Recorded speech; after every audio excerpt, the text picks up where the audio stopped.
Friends, welcome back to my YouTube channel. नमस्कार मित्रांनो, कसे आहात? मस्त असाल अशी मी अपेक्षा करते.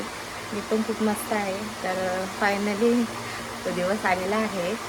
तर आज आम्ही दुपारी 3 वाजता निघणार आहे. 4 वाजताची ट्रेन आहे.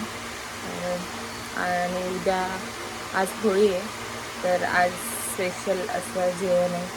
मम्मीने आज पोळ्या बनवल्या होते, कारण की ते लोक सगळेजण आले ते मग सासू आणि नवरा वगैरे आले. तर पुरण वाटून वगैरे ठेवले आणि बॅगी पण भरल्या ते.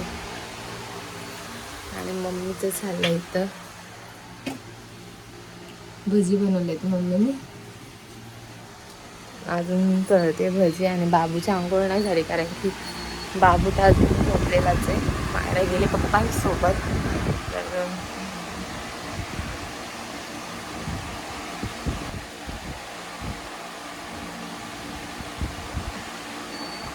समजत नाही काय बोलू, पण पाय तर नाही निघणार, पण गावात लागणार आहे. मायरा खूप रडत असते. मम्मीचा आणि तुझा खूप छान असा बॉन्ड आहे. बघूया, जेवढं जमेल तेवढं मी नक्कीच व्हिडिओ घेणार आहे. बघू. आता पटापट आम्ही आंघोळ वगैरे झाली, नाश्ता वगैरे केला आहे. ते जरा बोंबील वगैरे घ्यायला गेले ते आमच्याकडे भेटतात ते. आता पोळ्या वगैरे झाल्यानंतर ना एक दीड वाजेपर्यंत जेवू. आणि त्याच्यानंतर मग आवरावरी करू. तर चला. आई हलवते, आजी बसली होती, बाबूला हलवते. आणि उरली कपडे काढले ते भरायला. कंटिन्यू करा. जर तुम्ही माझ्या चॅनलवरती नवीन असाल तर प्लीज चॅनलला लाईक करा, शेअर करा, सबस्क्राईब करा. आणि तुम्हाला मला एक गोष्ट सांगायची होती की कोणाकोणाला माझ्या बेबीचं फेस बघायचं ते नक्की कमेंट करून सांगा. म्हणजे मी लवकरात लवकर माझ्या बेबीचा फेस रिव्हील करेन आणि तुम्हाला छान छान अशा गप्पा मारून तुम्हाला पण दाखवेन. तर चला, कंटिन्यू करा. टाकले मी म्हणलं आज माझी पोळी राहील. घमघमाट सुटलाय पोळ्यांचा. घमघमाट सुटलाय म्हणलं पोळ्यांचा.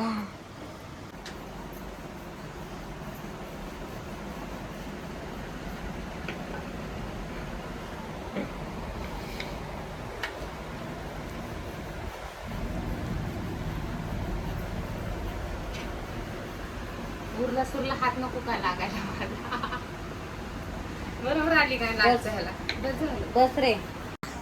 त्यानंतर आलो होतो आम्ही खाली सगळा स्वयंपाक घेऊन. तर आम्ही सगळेजण अर्धी लोक जेवायला बसलो होतो. तर खूप छान असा स्वयंपाक झाला होता पुरणपोळी आमटीचा. तर मम्मीचा उपवास होता.